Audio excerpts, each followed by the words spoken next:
Welcome back to the Hot Wheels room, guys. Today I have a video for those of you that really enjoy vintage Hot Wheels. You're going to like my year-by-year presentation on this episode 10 of the Blue Card video series. The episode 10 is a sub-part of the year-by-year series, just in case anyone had any confusion on that. If you want to go by which year I'm actually currently filming of Hot Wheels, that would be 1990 to 1994.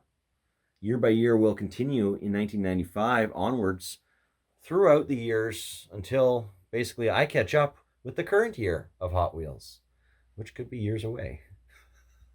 I hope you enjoy this video. Hot Wheels year by year, Blue Card era episode number 10. So this is a continuation of my year by year Hot Wheels videos that I have been producing of all of my Hot Wheels in my collection and all of the variations from 1974 onwards. Today we are looking at a collection of early 1990s Hot Wheels, Blue Card era Hot Wheels with some extremely rare, extremely expensive variations in this collection that are quite noteworthy. Just about every variation accounted for, and we are going to look at each and every one of them, which makes them unique, what they're worth approximately, how rare they are, and of course, just most of all, how nostalgic it is to get all of these toy cars from my youth, maybe your youth as well, or just something that you like to collect out on the table for a review.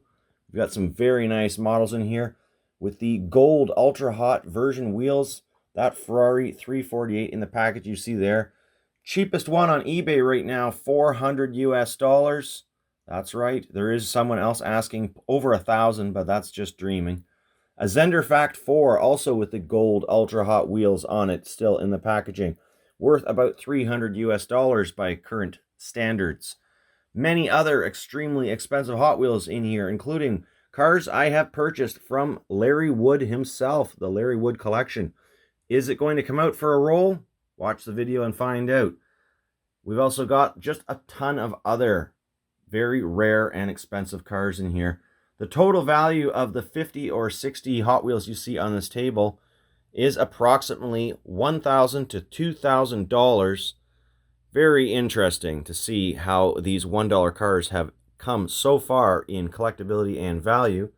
And to be specific, we are looking at collector numbers 112 through to 135 in this video, along with all of their variations.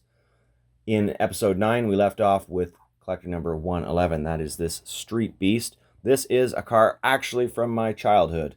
So I grew up playing with that car, and it's still here in nearly mint condition. But let's look at all of these awesome cars, all the identifications for them. A look at the ones that I have in the package. We're going to flip them over, check out their bases, and of course, just have a great time. So sit down, grab a coffee or a drink, and enjoy yourself. Street Beast. Been in my collection since I was 8 or 9 years old. And not a chip on it. Not even on those delicate tail fins. Just a little bit of frosting of the die-cast metal base over the years. But we've already seen that car, so let's move on to collector number 112. That's the first car we're looking at in this collection of Blue Card cars. So every time I make an episode so far, as I've been going through the Blue Card era, which runs from about 1990 through to 1994, there was so many different Hot Wheels and variations produced that I've had to break it up into the Blue Card era cars. Hence the episode 8, 9, 10, and so forth and so on until we get through right to the end at number 271. Not really sure exactly how many videos that's going to be until we move on into 1995 cars, which are not part of the Blue Card series, and from then forwards in year-by-year videos again. Seeing that these Blue Card cars, we don't know exactly which year they came from, only really can tell by the blue packaging, not being blue to faded. Copyrights are generic and usually saying around 1990 to 1992. So that's why we are looking at these particular cars and in sequential order. Limousine, I actually for a little bit forgot that limousine is not spelt this way while I was getting this video prepared. There are no variations to this version of the limo. It's just a really nice, very kind of futuristic, customized looking, stretched out Cadillac perhaps. almost with a Rolls-Royce type grille on it. And you've got the classic limo service tampos on it. So no variations other than this one, and that one's worth about $10-15. Next up, we've got the Speed Shark. Speed Shark. This is a re-release from 1989, and seen in the blue card packaging in this kind of flat mauve purple. Not worth a whole heck of a lot. Probably about $5 or $10. But what is worth a lot more is if you can find it in this dark glossy burgundy color. And same tampos on it, same interior, same everything, except for that dark purple paint job. This car is so rare that I had to find it from a Larry Woods collection that went up for sale several years ago on eBay. And I do believe I spent about 50 or 60 US dollars for this car.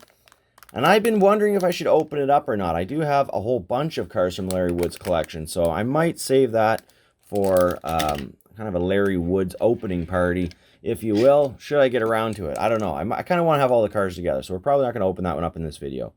But also, from the Speed Shark, here are two variations, one with black wall wheels and a metallic black paint job, and the 5-spoke version. So these may or may not have been on a faded blue card later on, but still would have had collector number 113 as their collector number, alongside the other two cars that we've already looked at. 4 variations to look at. These ones aren't overly expensive. The 5-spoke and black wall versions with the metallic black paint, pretty common. What's not so common is to find all of the Pontiac Fiero 2 M4s together in one collection. And that's what I have tried to do over the years with this collection of Pontiac Fieros. I am missing but just one. And that is this version of the Fiero with a gloss black painted base.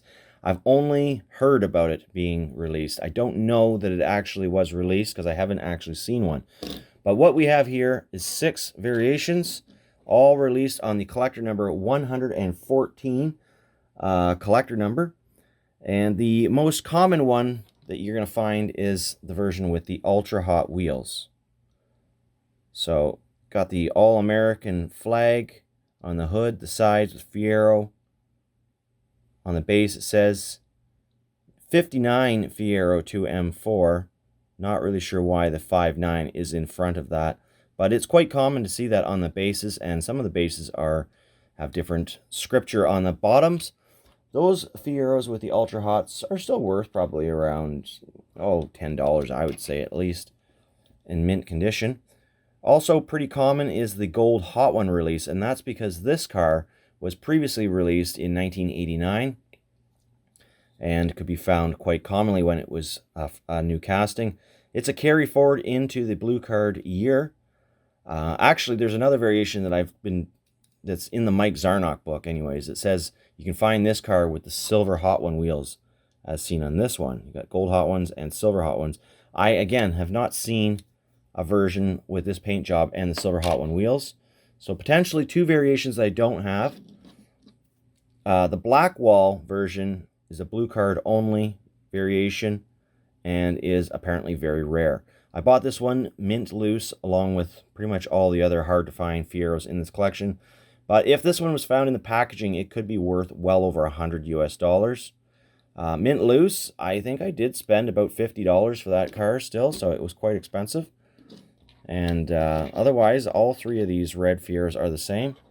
Let's just bring the black ones now forwards, because these were released on the same blue card collector number 114.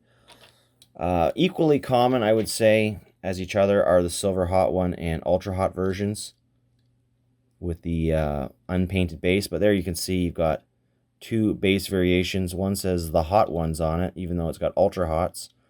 The other one has nothing on it and has the silver Hot Ones on it. So no rhyme or reason as to that.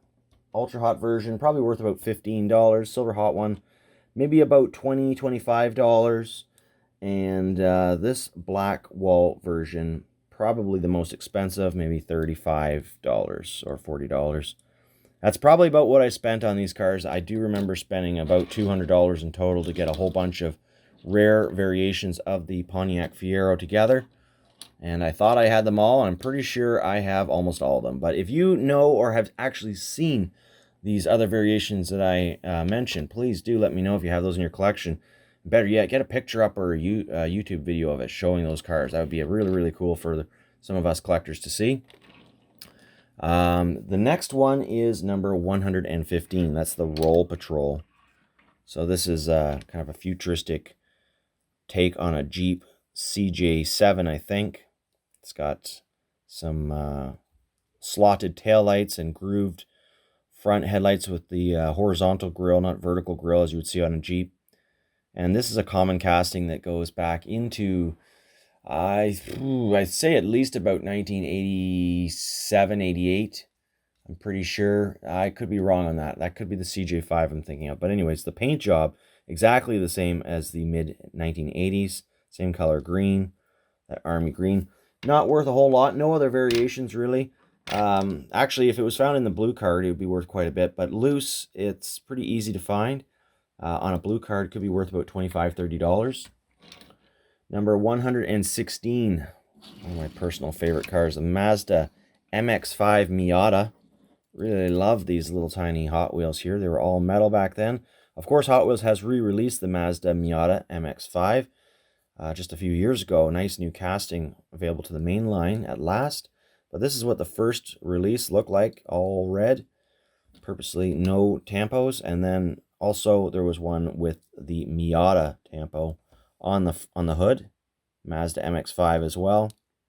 Got the little transparent headlights that make up part of the windshield.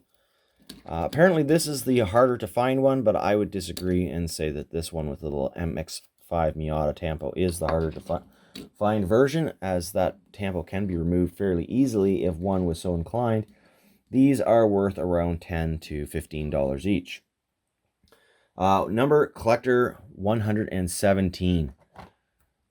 That's the Ferrari 348, and nope, that's the Ferrari 250. Sorry. 117 is the Ferrari 250 right there. Pretty common car. Nice little, I think this is a 1960s Ferrari. Some generic packaging in the back.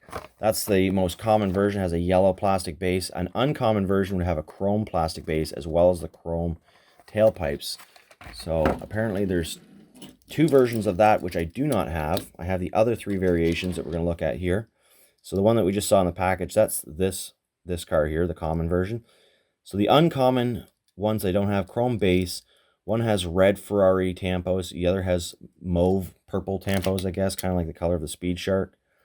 I have not actually found those cars before. They're apparently worth about $15 to $20, according to some guidebooks. Those numbers are so out of date, though. Take that with lots of grains of salt. These are actually more common, still fairly common to find, but less common, I would say, than the chrome tailpipe version, are the black pipe versions of these cars. So you got the black wall version. No difference here between these two cars other than the chrome or black side pipes. And then, of course, you've got the 7-spoke version. So these may have been faded blue card versions, not necessarily an all blue cardboard version. And, of course, all my cars I mainly keep mint loose. I do have duplicates in the package, as you can see. But those range in a price of about $10 to $15 each. Collector number 118, that's the Ferrari 348, and that's the car that has some significant value. Three variations, of which I have all three. Most commonly found with these ultra hot wheels, and fairly equally common nowadays to find with the silver hot one wheels. This was not the case pre-internet and eBay experience. These ones were harder to find than the ultra hot versions in days gone by, but now I would say they're about the same. So worth about $15 to $20 each for those cars. I've got one still in the packaging here. These are international packagings, that's why they don't have the white number at the bottom. You can see this was purchased at Zeller's for $1, so that's a Canadian company. And probably the same true for this one because it doesn't have the collector number. But Ferrari 348 with the gold stamped ultra hot wheels versus the chrome wheels. This is a very limited short run of these wheels that Hot Wheels did in about 1990, 1991. You're going to see it again in this video on the Zender Fact 4. So these are both very rare vehicles simply because of the wheel. The paint jobs are all the same. $400 is the cheapest one I can find on eBay. It's been on there for a while though, hasn't sold. So I would say the value is more likely around $150 to $200, I think, is where these things sell at, historically anyways. And I have been watching Hot Wheels historically for well over a decade as I amassed this collection that we are reviewing here in these videos. So I do have some kind of credible information to go by on that sort of thing. Collectors number 119, 120, and 121, those didn't exist. Hot Wheels never actually made a car for those. So we jump straight up to collector number 122, which is the Toyota MR2 Rally. Really cool casting as well. And so pretty much all the packaging is a little bit different. Got 3 variations of this car under the collector number 122 numbering. It will be released again, as many of these other cars are, later on in the Blue Card series between 1 and 271. So if you're wondering, hey, where's the black versions of those MR2s? They're not released yet. That's a different collector number. We'll get to those when we get to those. But this is the hardest one to find. It's got the blacked out fog lights, so simply a lack of chrome to be applied to these. So back in the day when people were really crazy about collecting blue card cars, and some people are still, they would literally spend a lot more money for something as simple as just a lack of chrome on the front of the car. No other difference. The blacked out fog light version apparently worth around $20 to historical numbers. I think I spent about that.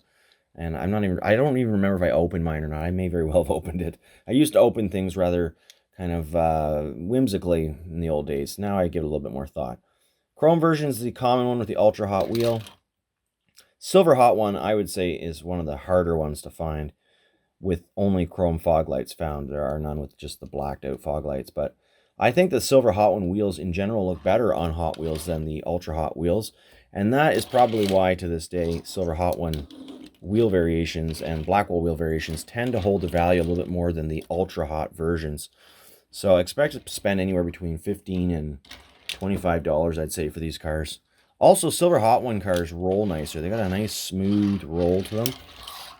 Well, actually, these ones do too. It really depends on the axles that the Hot Wheels were using at the time. Collector number 123, there's no variations found. And that was the Lamborghini Diablo.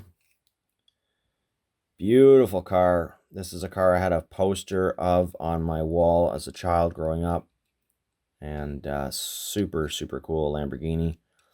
No variations to note. Copyright 1990 on the base. Very sleek. And a heavy all-metal casting. Those worth about $10 to $15. Possibly more on mint cardboard. Collector number 124 doesn't exist. Hot Wheels never made a car for number 124. Collector number 125 is the Zender Fact 4. These are all international release cards. As you can see, Zellers, and the Gold Ultra Hot. Likely bought from a Zellers. Packaging. It's the same on all of these ones. Got the international language there, English and French. So these cars here, I've got actually a whole bunch of variations to note, and I don't think I'm missing any here. I really don't think I'm missing any here, actually. We've got the Gold Ultra Hot, we covered that one. Silver Ultra Hot version, very common. Maybe only worth about $5, $10. Less common, though, where is it? Less common is, okay, so these two cars are the same. I've just got one in the package to show you. Much less common is to find the Zender Fact 4 with the Fact 4 tampo. You can see in front of that back wheel.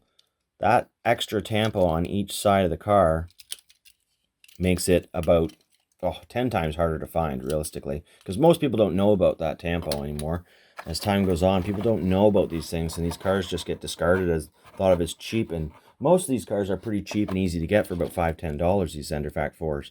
They must have made just a ton of them back in the day. So again, just got two, I've got some slightly played with versions loose, so I must have bought some extras on the blue card, thinking I would open them up one day for my collection, but really, these aren't that bad, and being silver, it's hard to notice any chips on them. So, The one that is mint is the one that I paid extra for with those tampos on the side. And not huge extra money, but definitely noteworthy. So, noteworthy like the Gold Ultra Hot. Maybe not that noteworthy.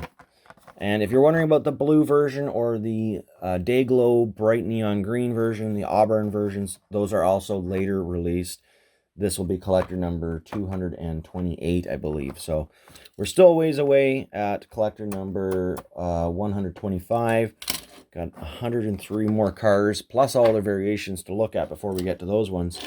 So you can see, I mean, there's only 18 different castings here in this collection, yet we have 60, maybe 70 cars here on the table. I've got some duplicates, but really just the ones in the package. So number 126, finally got an American package here with the collector number 126, new model. These are not the same, by the way. I'm not just holding two for no reason. You can see just English on the back, so that's another quick way to determine whether your vehicles are international release or not. Got two variations here, a third that I don't have, that I've never actually seen, and I would need to have that corroborated to believe that it actually exists at this point. Collector number 126, the most common, has small blackwall wheels. Much harder to find with the medium large blackwall wheels. You can see how much more the fenders are filled by the wheels on the van on the right than on the left. And then looking in the backside window, this seat, the second row seat, is much wider on the small wheel version than on the big wheel version. It's a narrow seat on the big wheel version and a wide seat on the small wheel version. Why is that? I don't know. Got some hair there. We'll get rid of that. But those variations exist. Apparently there is a variation with the big black wall wheels and wide seat. Never seen it. Never been able to find it. I've got handfuls and handfuls of these things in chip played with versions, and they all look like this one. They're all wide seat, small wheel, so very common. Not worth more than probably about $5 on that Chevy Lumina van. Very cool van. As a side note, to go back in time, when this van was released in 1990 in real life, I mean, it had a very aerodynamic, kind of spacey looking van with a lot of plastic on it. It was really the beginning of the jelly bean looking minivans of today that are just common everywhere, and it had some really interesting lines on it, kind of sort of for a jelly bean van. 3 of these still in the package. I have been looking for a variation because I have 2 variations and I've heard that there's a third variation, but I have not been able to find it. The third variation that I can't seem to find is a darker version of this kind of flat purple truck with everything else being the same. These are otherwise very common vehicles, and I have, like I said, just haven't been able to find it. But I was lucky years ago and found this metallic purple version. Very, very hard to come by. Value on that probably in the neighborhood of $25 to $65. I can't remember what I spent for it, but I know there was a bidding war on that, even being mint loose. I did not open that one up out of a package, I don't think. And of course, this version here that we're familiar with seeing oftentimes, not worth more than about $3 to $5 realistically, as they have been produced in such great number, even on the packaging. Heavy all metal piece though. Power plower. This truck has gone through several names. I think the other name that's common is Super Scraper. And now for collector number 128, which has no variations, and that is the Baja Breaker. For this year, it's a metallic purple with this yellow kind of bubbles, or I'm not really sure. It's very kind of an interesting, very 90s looking paint job on it. But these are, again, like the Power Plower, pretty common, pretty easy to come by, so you shouldn't have to pay more than about $3 to $5 for one of these, even in mint loose condition. And it's a wonderful casting, got lots of rollability, just like the Power Plowers. Nice big casting for your purple vehicle collection. Purple's everywhere here, lots of purple. So after collector 128 was 129. That's the Suzuki Quad Racer, of which there are 2 variations that are known. I've only been able to find one of those 2 variations, and strangely, according to Zarnock's book, this is the harder variation to find, so I don't really know what's going on. I would suggest that the variation I don't have, which has yellow-centered construction tires, so a yellow center to that wheel, is the harder vehicle to find. because I have numerous chrome wheel versions and no yellow wheel versions. So collector number 130 was unreleased. Collector number 131, that's where we've got just a ton of variations. Actually, well, we have eight variations in total, and I have all 8 variations for you to look at today with me here on the channel. We've got numerous versions still in the package here. Collector number 131 is the Nissan Hardbody. Probably one of my favorite toy Hot Wheels growing up as a kid. This was integral to pretty much every play session I had with my Hot Wheels, was the Nissan Hardbody. Just its massive suspension, its huge engine, its awesome snazzy 90s paint job with a hot pink interior, big chrome engine sitting in the box. I mean, what more Hot Wheels could you possibly want than that? That is probably the best. So let's go for a little walk through history on why there's so many variations of this, because there is a good reason why. It all started with this version here, which was released in 1989, not on Blue Card, obviously. And it was this truck. I've got 2 of them loose here. So black plastic base on the Nissan Hardbody truck. In 89, rare versions had a metal base, same paint job. This body was carried forward onto at least one very rare variation with the hot pink interior, which is only found on this 1990 version with the black paint and nowhere else. So the fact that this one has the pink interior made this truck worth somewhere between $75 and $150 when I was bidding on it.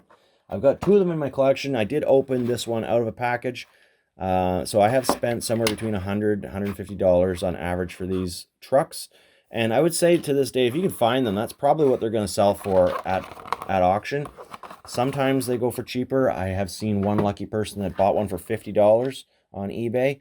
I don't know where else you're going to find stuff that's so hard to find. I know a lot of people say why I was pushing eBay, but I mean, for me here living in Canada, population 38 million people in Canada versus 380 million or whatever it is in the United States, we just can't find the Hot Wheels that easily around here. We're far apart in our towns and cities, so there's just not a lot of this stuff around, given that our population is 10% that of the Americans.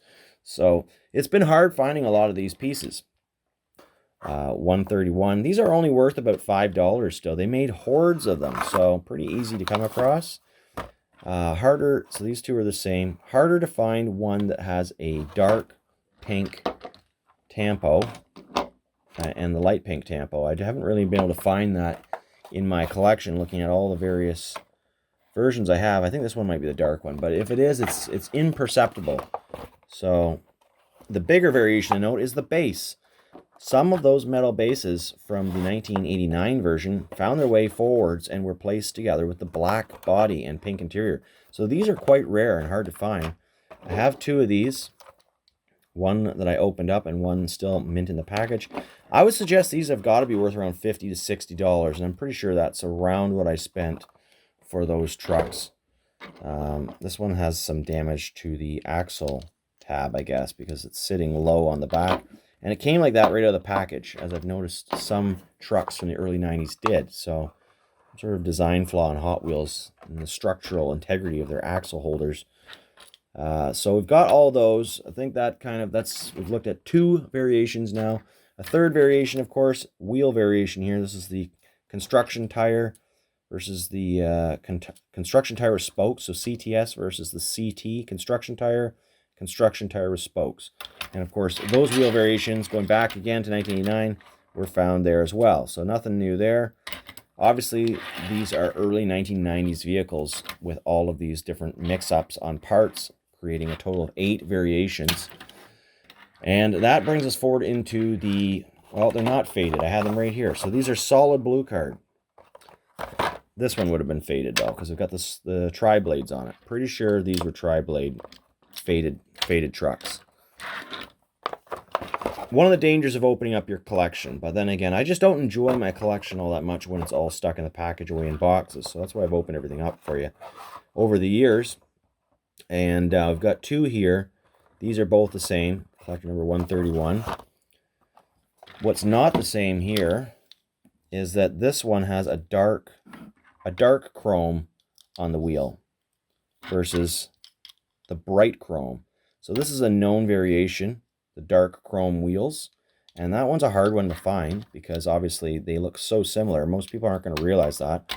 Values aren't going to be huge, given that these ones are only worth about $3 to $5 as well, just like the common pink versions. And you can see total different paint job or tempo as well as interior piece for that. And the tri-blade version wheels, well, again, shouldn't be that hard to find. I think this one is more difficult than the standard bright construction tire version. And although this one is listed in many guidebooks as pretty much worthless, like a couple bucks, I found that it was actually kind of difficult to get this truck with a solid red paint job. There's so many Nissan Hardbodies that have been released over the years that it's getting difficult to pin down and find the actual originals. Even in the packaging, most often they have to be found in the packaging because there's so many variations that now 30 years later, people have just kind of forgotten. Collectors have gotten older, sold their collections, they've died, they've lost their interest, whatever. That has not happened for me, obviously. I'm still quite a curator of Hot Wheels, ever looking to expand the collection. And that is leaving us off on the number 131. So 130 was unreleased. 132 also unreleased. 133 is the Shadow Jet. A couple variations of this car. I've only got the one variation to show you. There's another variation where F3 is spelt in green and intercooler in yellow. So the reverse of these Tampo colors here. That would be worth apparently around $20, as according to some guides from years ago. And I don't think it would be worth that much this day and age, honestly. I think if you had one, you knew what it was worth, sure, you could ask $20 for it. But these are like, again, $3 to $5 cars. They're quite common. They're great casting, though. Very great casting. Another variation apparently has a smaller nose piece on it versus this one. Looks exactly the same as this, but a smaller plastic nose. I don't have any others to compare it to. So I would say I have the most common version, which in itself on a blue card mint package should be worth about $5 to $10. I can't see it being worth much more than that, though, at this point. 134 is the Mercedes 540K. This is actually the first classic car that we've looked at in this group of 18 castings. Well, no, that's not true. We had the Ferrari 250 and the Street Beast, I guess, if you count that. But yeah, very few classics as we entered this round of Hot Wheels. And this Mercedes 540K with its removable roof piece, convertible, often found without it. So that's not a variation. If you don't have the roof, you've simply lost it. But luckily, every Mercedes 540K made from 1982 forwards, which was a lot of them in red, one of them in black in 1989, have the same roof piece. So it should be pretty easy to replace that.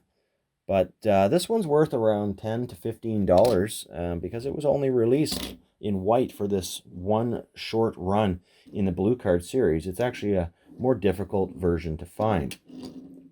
And I think it's quite classy. It looks really nice with the other ones. So no other variations to note for that car. And that brings us to number 135, the final car for today's video. Otherwise, these videos would just go on forever, wouldn't they? Collector number 135 is the 32 Ford Delivery. Really cool, collectible all-metal casting. You got the big classic car doing the front wheel burnout or brake lockup, whatever is going on there. Two variations to note. Got the 5-spoke version. This is, they're both about equally as common, I would say. Really worth about the same, $5 to $10 for each of these cars, even to this day. But super nice castings. The 7-spoke is probably a little bit newer release, but I can't be certain. Might have been an all-blue card, might have been a faded card, might have been both. I don't really know. But I'll tell you one thing I do know is I love collecting old Hot Wheels. I just absolutely love it. And condition, although it's nice to see them all shiny and in mint condition, that's not so important. Like, I don't get hung up on the condition of your cars so much. So I started collecting all these cars without worrying about condition, and that's why I literally have boxes and boxes of played with versions of all these cars from years and years of kind of upgrading the collection so that I could get the very nicest examples to show you guys here on the channel. Because obviously anyone can show some played with cars from their collection, and what's mint is what really makes them kind of stand out. So Again, if you're trying to value your collection and you've got chips and playware on your cars, you can't really go by this guidebook completely. You can really only use it as kind of an indicator of how rare the car is. But when it comes to values, these cars need to pretty much be in like near mint condition. We're looking at a set of cars from my 1976 portion of the year by year wall.